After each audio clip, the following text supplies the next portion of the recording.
Working committee की बैठक हो रही है हैदराबाद में। हैदराबाद के होटल ताज में सीडब्ल्यूसी की बैठक है। कांग्रेस अध्यक्ष मल्लिकार्जुन खड़गे की अध्यक्षता में ये बैठक हो रही है। सोनिया गांधी, राहुल गांधी, केसी वेणुगोपाल बैठक में मौजूद हैं। ए.के. एंटनी, अंबिका सोनी, प्रियंका गांधी, मुख्यमंत्री अशोक गहलोत, सलमान खुर्शीद, पीसीसी चीफ गोविंद सिंह डोटासरा, सचिन पायलट भी बैठक में मौजूद है। हैदराबाद में सीडब्ल्यूसी की बैठक जारी है। कांग्रेस का मंथन चल रहा है, जहां तमाम अहम चेहरे इस बैठक में नजर आ रहे हैं। फोकस पूरी तरह से विधानसभा चुनाव को लेकर है। कांग्रेस अध्यक्ष मल्लिकार्जुन खड़गे की अध्यक्षता में यह बैठक हो रही है। नई सीडब्ल्यूसी बनने के बाद ये पहली बैठक है जो इस वक्त जारी है हैदराबाद में। सोनिया गांधी, राहुल गांधी, केसी वेणुगोपाल, प्रियंका गांधी वाड्रा, मुख्यमंत्री अशोक गहलोत, जैसे कि तस्वीरों में आप देख पा रहे हैं, मौजूद हैं। ए.के. एंटनी, अंबिका सोनी की मौजूदगी है। इसके अलावा सलमान खुर्शीद, पीसीसी चीफ गोविंद सिंह डोटासरा और सचिन पायलट भी बैठक में मौजूद हैं। बेहद अहम है सीडब्ल्यूसी की ये मीटिंग, क्योंकि इस मीटिंग के बाद ही राजस्थान, मध्य प्रदेश, छत्तीसगढ़ में चुनाव को लेकर आगे की प्रक्रिया को पूरा किया जाएगा। हालांकि इंतजार सीडब्ल्यूसी की बैठक को लेकर ही था। इस वक्त ये जारी है। 2 दिन बेहद अहम है, जब आज और कल ये बैठक होगी। फोकस पूरी तरह से विधानसभा चुनाव के मद्देनजर रहेगा। हालांकि इसके अलावा भी कैंडिडेट्स को लेकर भी चर्चा होगी। क्या पैरामीटर्स यहाँ पर तय किए जाए, किस तरह से जिताऊ कैंडिडेट को सिलेक्ट किया जाए, कैसे जीत यहाँ पर दर्ज करनी है, कर्नाटक मॉडल को किस तरह से इंप्लीमेंट करना है, क्योंकि कर्नाटक में जिस तरह से जीत कांग्रेस को मिली थी, उसके बाद से माना यही जा रहा है कि कर्नाटक मॉडल पर ही काम किया जाएगा और बाकी सभी चारों राज्यों में फोकस रहेगा। जो काम करने की जो रणनीति बनेगी वो कर्नाटक मॉडल के आधार पर बनेगी। हालांकि इस लिहाज से बेहद अहम ये बैठक इस वक्त जारी है। कांग्रेस कार्य समिति की बैठक। चलिए, हैदराबाद से सहयोगी शिवेंद्र परमार हमारे साथ जुड़ चुके हैं। शिवेंद्र, सीडब्ल्यूसी की बैठक यहां पर शुरू हो चुकी है, बैठक जारी है। हालांकि पहले कहा जाता है कि मुख्यमंत्री आज बैठक में शामिल नहीं होंगे, लेकिन मुख्यमंत्री अशोक गहलोत, गोविंद सिंह डोटासरा, सचिन पायलट भी बैठक में मौजूद हैं। फिलहाल इस बैठक को लेकर क्या जानकारी अब तक मिल सकी है, कब तक ये बैठक चलेगी?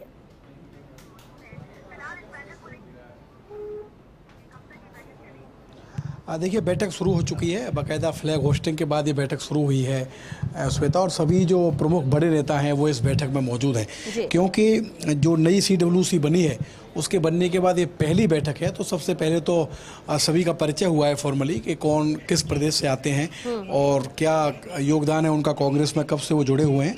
इसके बाद जो मल्लिकार्जुन खड़गे हैं उनका शुरुआती स्टेटमेंट है जो मैं आपको बता रहा हूँ। उन्होंने कहा है कि ये हमारी जो वर्किंग कमेटी है इसकी पहली बैठक हैदराबाद में एक ऐसे ऐतिहासिक मौके पर हो रही है जब हैदराबाद को मुक्ति मिली थी 1948 17 सितंबर को, और देश की आज़ादी के 13 महीने के बाद ये जो हैदराबाद है वो आज़ाद हुआ था। तो उन्होंने बधाई दी है इसके लिए सभी को, और उन्होंने कहा है कि कल हमारी विस्तारित सीडब्ल्यूसी की बैठक और जनसभा भी है। इस जनसभा का भी अपना महत्व है। ये जो कांग्रेस के अध्यक्ष हैं मल्लिकार्जुन खड़गे, उनका जो शुरुआती स्टेटमेंट है वो मैं आपको बता रहा हूँ। राहुल गांधी की जो भारत जोड़ो यात्रा थी उसका भी मल्लिकार्जुन खड़गे ने खास तौर पर जिक्र किया है इस बैठक में। और जो जानकारी हमें मिली है श्वेता के कई ऐसे मेंबर हैं सीडब्ल्यूसी के जिन्होंने ये कहा है बैठक में कि राहुल गांधी की यात्रा का दूसरा दौर भी शुरू होना चाहिए। लोग जो वर्किंग कमेटी के मेंबर हैं उन्होंने कहा है कि जो पहला दौर था राहुल गांधी की भारत जोड़ो यात्रा का, उसका बहुत अच्छा असर हुआ है, लोगों में अच्छा मैसेज गया, कांग्रेस को फायदा भी मिला चुनावों में। इसलिए क्योंकि अब 4 राज्यों में चुनाव आ रहे हैं, आम चुनाव भी है देश का अगले साल, तो जो राहुल गांधी की भारत जोड़ो यात्रा है उसका दूसरा चरण शुरू होना चाहिए। थोड़ी देर के बाद प्रेस कॉन्फ्रेंस भी होगी कांग्रेस की तरफ से, और उसमें और जानकारी दी जाएगी श्वेता कि आखिर कौन से ऐसे प्रस्ताव हैं जो इस बैठक में पास किए गए हैं, खासकर चुनावों को लेकर। क्योंकि एक इस बैठक में जो मसला रहेगा वो ये भी है कि जो विपक्षी पार्टियों के साथ गठबंधन किया है कांग्रेस ने, उनके साथ सीट शेयरिंग कैसे हो, क्योंकि ये बहुत महत्वपूर्ण है कि कांग्रेस को अपने अंदर जो अपने लीडर्स हैं अलग अलग राज्यों के, उनको भी समझाना पड़ेगा। क्योंकि अगर कोई लीडर बाद में इस तरह का स्टेटमेंट देता है तो जो बीजेपी के लोग हैं उनको मौका मिलता है अलायंस पर निशाना साधने का। जैसे अधीर रंजन चौधरी हैं, वो कई बार हमने देखा है कि ममता बनर्जी को टारगेट करते रहते हैं। दिल्ली में अजय माकन और संदीप हैं वो ठीक नहीं है। संदीप दीक्षित जो आपके साथ संभावित गठबंधन है उससे, तो उस पर भी चर्चा होगी कि सीट शेयरिंग कैसे हो, किस राज्य में जो दूसरा दल है उसको कितनी सीटें सुविधा दी जा सकती हैं, ये भी इस बैठक में चर्चा हो सकती है। कुल मिलाकर बैठक जारी है, 1 घंटे से अधिक समय हो चुका है इस बैठक को, और अब उम्मीद की जा रही है बैठक का पहला चरण खत्म होने की, जिसके बाद प्रेस कॉन्फ्रेंस की जाएगी और कांग्रेस के प्रवक्ता मीडिया से रूबरू होंगे। बिल्कुल। और राजस्थान को लेकर भी क्या कोई चर्चा हुई है, क्योंकि राजस्थान, मध्य प्रदेश, छत्तीसगढ़ तीनों बेहद अहम राज्य हैं। 2018 बेहद अहम कांग्रेस के लिए था, जब लगातार राज्यों में हार के बाद और एक साथ इन तीनों राज्यों में जीत मिली थी। हालांकि बाद में मध्य प्रदेश जरूर हाथ से चला गया, लेकिन उसी जीत को दोहराने की कोशिश यहां पर रहेगी और ऐसे में फोकस इन तीनों राज्यों पर है। क्या शिवेंद्र इसे लेकर भी कुछ बातचीत चर्चा हो रही है? क्योंकि अगर राजस्थान से चेहरों की बात करें, तीनों अहम चेहरे मौजूद हैं, गोविंद सिंह डोटासरा, मुख्यमंत्री अशोक गहलोत, सचिन पायलट।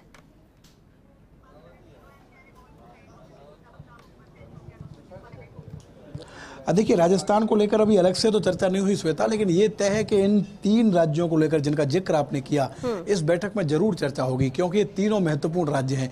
इनमें से 2 राज्य तो ऐसे हैं जहां कांग्रेस अभी सरकार में है, राजस्थान और छत्तीसगढ़, जबकि मध्य प्रदेश एक ऐसा राज्य है जहां कांग्रेस पार्टी ने जीत हासिल कर दी थी। बाद में अलग बात है कि सिंधिया की बगावत के बाद कमलनाथ की सरकार गिर गई और शिवराज सिंह चौहान वहां मुख्यमंत्री बने, लेकिन कांग्रेस पार्टी ये जानती है कि मध्य प्रदेश में भी जो माहौल है उसमें कांग्रेस मुकाबले में है, और अगर मान लीजिए कांग्रेस पार्टी अपनी सरकार को बचा लेती है राजस्थान और छत्तीसगढ़ में और मध्य प्रदेश में उनकी सरकार आ जाती है, तो फिर 2024 में भारतीय जनता पार्टी के लिए लोकसभा चुनाव जीतना इतना आसान नहीं रहेगा, क्योंकि ये तीनों राज्य ऐसे हैं जहां के लोकसभा चुनावों में करीब करीब कांग्रेस पार्टी का सुपड़ा साफ हो गया था, कोई बहुत ज़्यादा सफलता उनको नहीं मिली थी। इसीलिए ये तय है कि इन राज्यों में किस तरीके से चुनाव जीते, क्या स्ट्रेटर्जी बनाई जाए, कैसे उम्मीदवारों का चयन किया जाए, कैसे कैंपेन किया जाए, क्या एग्रेसिव कैंपेन करना है, क्योंकि ये भी हमने देखा है कि जिस तरीके से इंडिया का अलायंस बना और सनातन पर टिप्पणी हुई जो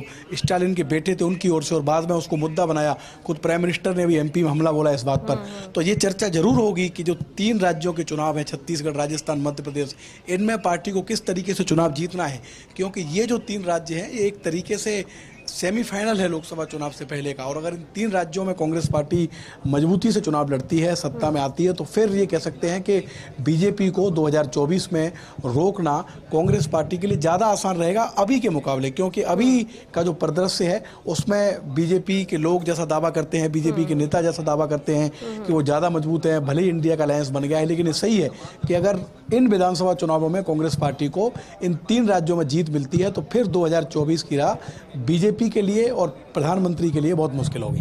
बिल्कुल, क्योंकि सीडब्ल्यूसी की बैठक शुरू हुई है शिवेंद्र, और आज कल भी चर्चा होगी, अभी भी बैठक जारी है, हो सकता है आने वाले वक्त में इसे लेकर चर्चा हो, कल भी जब मीटिंग हो। लेकिन जिस तरह से आपने जिक्र भी किया कि भारत जोड़ो यात्रा के दूसरे चरण को लेकर भी बातचीत हो सकती है, तय हो सकता है, क्या माना जाए विधानसभा चुनाव के बाद ही एक बार फिर से राहुल गांधी जनता के बीच में पहुंचेंगे लोकसभा चुनाव 2024 के पहले?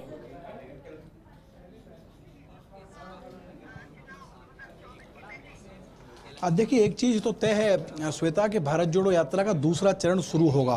खुद राहुल गांधी और कांग्रेस के बड़े नेता इसका ऐलान कर चुके हैं, लेकिन थोड़ा सा कंफ्यूजन इस बात को लेकर है कि ये जो भारत जोड़ो यात्रा का दूसरा चरण है, क्या इन विधानसभा चुनावों से पहले इसको शुरू किया जाए या लोकसभा चुनावों के आसपास इसको शुरू किया जाए, क्योंकि जिन राज्यों में चुनाव है उनमें से 2 प्रमुख जो राज्य हैं, मध्य प्रदेश और राजस्थान, यहाँ से तो भारत जोड़ो यात्रा निकल चुकी है और हमने देखा कि काफी समय बिताया भारत जोड़ो यात्रा ने, अच्छा रिस्पॉन्स भी मिला जनता का। तो ये एक सहमति बनती हुई नजर आ रही है कांग्रेस में श्वेता के आम चुनाव से पहले, लोकसभा चुनाव से पहले राहुल गांधी की जो भारत जोड़ो यात्रा है उसका दूसरा चरण शुरू हो, और खासकर जो हिंदी बेल्ट है जहां पर बीजेपी बहुत भारी नजर आती है कांग्रेस पार्टी पर, जहां पर अधिकतर सीटें जीती है भारतीय जनता पार्टी ने लोकसभा के चुनावों पर, उन राज्यों पर फोकस किया जाए ये जो दूसरा चरण है भारत जोड़ो यात्रा का। तो बहुत संभव है कि सीडब्ल्यूसी की बैठक के बाद जो राहुल गांधी की भारत जोड़ो यात्रा है उसके दूसरे चरण के बारे में भी कोई अनाउंसमेंट किया जाए, क्योंकि खबर है हमारे पास कि मीटिंग में कुछ सदस्यों ने इस बात को उठाया है शुरुआत में ही कि राहुल गांधी की जो भारत जोड़ो यात्रा है ये इस तरीके से प्लान हो कि दूसरे चरण में जितने राज्य रह गए थे पहले चरण में उन राज्यों को कवर किया जाए और इसका फायदा पार्टी को लोकसभा चुनावों में मिले। बिल्कुल शिवेंद्र, क्योंकि बैठक जारी है और जैसे कि आपने कहा कि प्रेस कॉन्फ्रेंस भी होगी, उसमें भी अहम अनाउंसमेंट किया जा सकता है। आप नजर बनाकर रखिए, आगे भी आपसे इसे लेकर अपडेट लेंगे। फिलहाल के लिए आपका शुक्रिया इस पूरी जानकारी के लिए।